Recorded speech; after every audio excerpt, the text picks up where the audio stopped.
of the 100 generations of Jews who came before them. The dream of living as a free people in the land of Israel, our beloved homeland for more than 3,000 years.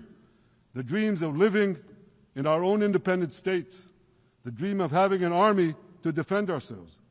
And the dream of being a light unto the nations, a beacon of progress, ingenuity, innovation for the benefit of all humanity. On October 7th, the enemies of Israel tried to extinguish that light.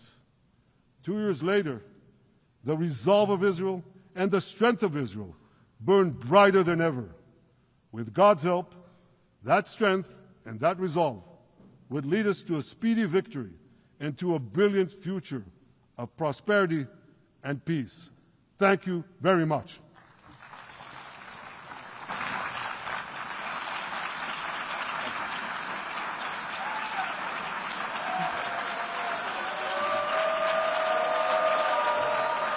On behalf of the Assembly, I wish to thank the Prime Minister of the State of Israel,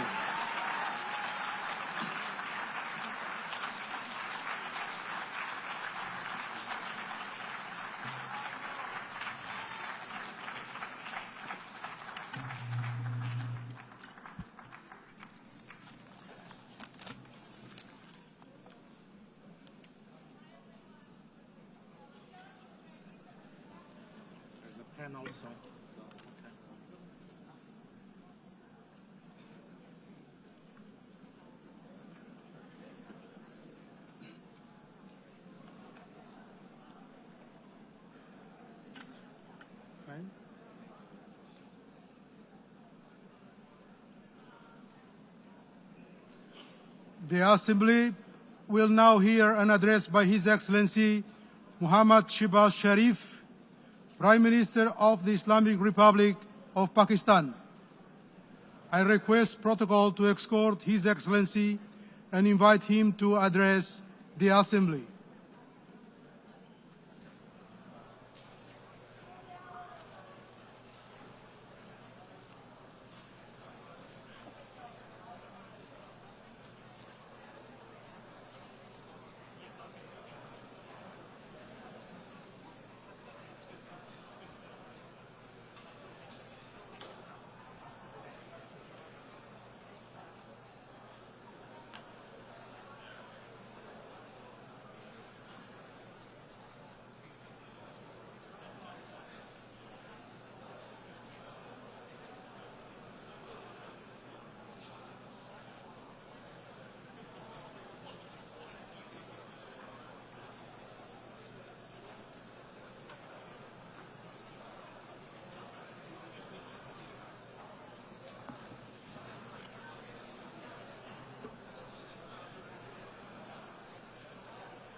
बिस्मिल्लाहिर्रहमानिर्रहीम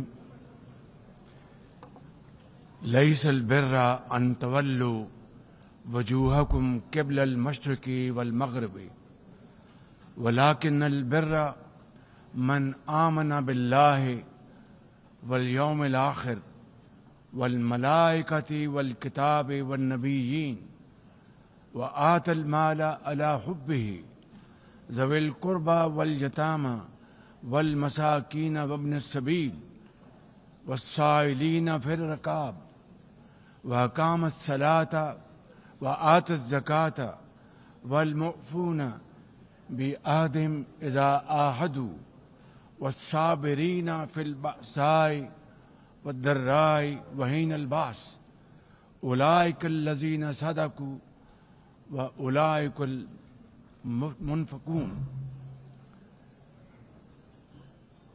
Madam President, Excellencies, ladies and gentlemen, Assalamu alaikum and a very good morning.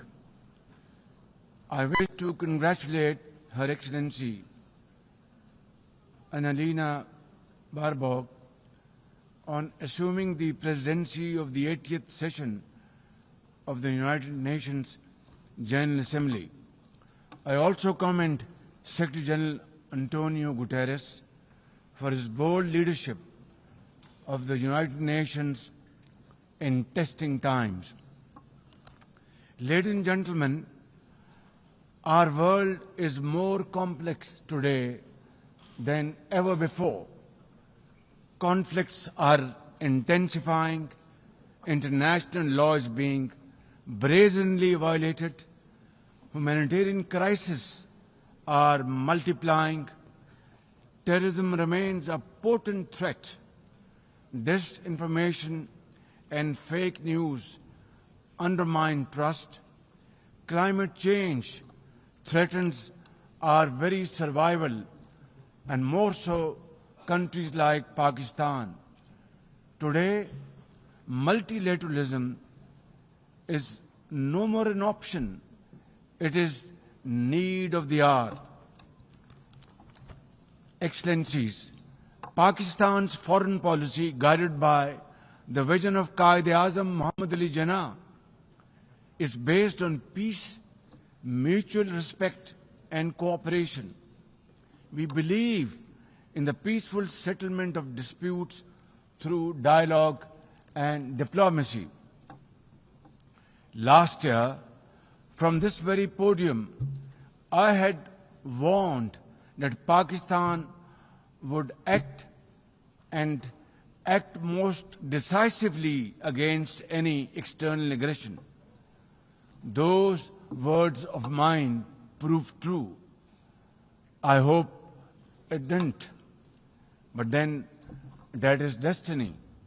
When in May this year, my country confronted unprovoked aggression from our eastern front, the enemy came shrouded in arrogance.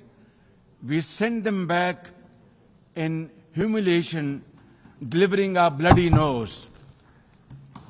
Excellencies, India sought to extract political gains from a human tragedy by spurning my sincere offer of an independent international investigation into the Pahalgam incident. Instead, it attacked our cities and targeted our innocent civilians. When our territorial integrity and national security were violated, our response was in accordance with the right of self-defense under Article 51 of United Nations Charter. Our valiant armed forces, under the stellar leadership of Field Marshal Syed Asim Munir, mounted an operation of stunning professionalism, bravery and acumen. Repulsing the enemy's attack under Air Chief Marshal Zahir Babar Sidhu, our falcons took flight and etched their answer across the skies, resulting in 7 of the Indian jets turned to scrap and dust. A decisive response.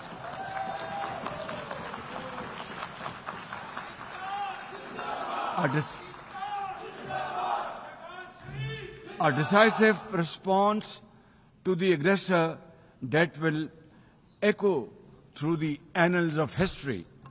To the fearless architects of this victory, to every officer and soldier, heirs of our martyrs, their names are forever engraved in glory. To the mothers of our martyrs, their courage guides our path forward, and their sacrifice shall never be in vain, inshallah, God willing. And to every Pakistani, you stood as one unbreakable wall, a bunyanum marsus. Excellencies, though in a position of strength, Pakistan agreed to a ceasefire facilitated by President Donald Trump's bold and visionary leadership.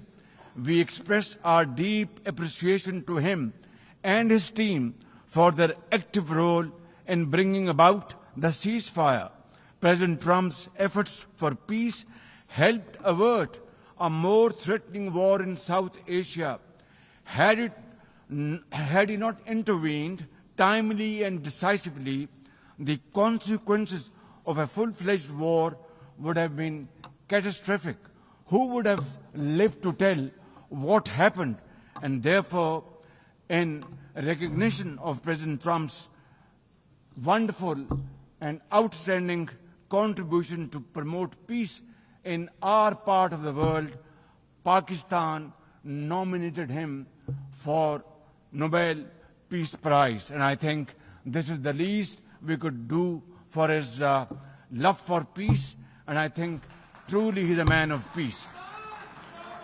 Ladies and gentlemen, we're also grateful to our friends and partners, including China, Turkey, Saudi Arabia, Qatar, Azerbaijan, Iran, UAE, and of course, UN Secretary General for extending their diplomatic support to Pakistan at this crucial time. Excellencies, we have won the war, and now we seek to win peace in our part of the world. And this is my most sincere and serious offer before this August Assembly of the World Nations. Pakistan stands ready for a composite, comprehensive and result-oriented dialogue with India on all outstanding issues. South Asia requires, ladies and gentlemen, proactive rather than provocative leadership. India's unilateral and illegal attempt to hold the Indus Water Treaty in abeyance defies the provisions of the treaty itself as well as the norms of international law. Pakistan has made it abundantly clear, and let there be no doubt once again in anybody's mind, as I said last year in this hall, from this podium, we will definitely and ardently defend, inshallah, the inseparable right of our 240 million people on these waters. To us, any violation of this Indus Treaty represents an act of war.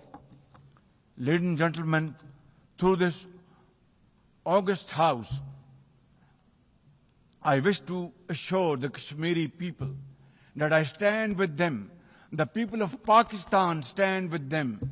And one day soon, inshallah, India's tyranny in Kashmir will come to a grinding halt. Kashmir will gain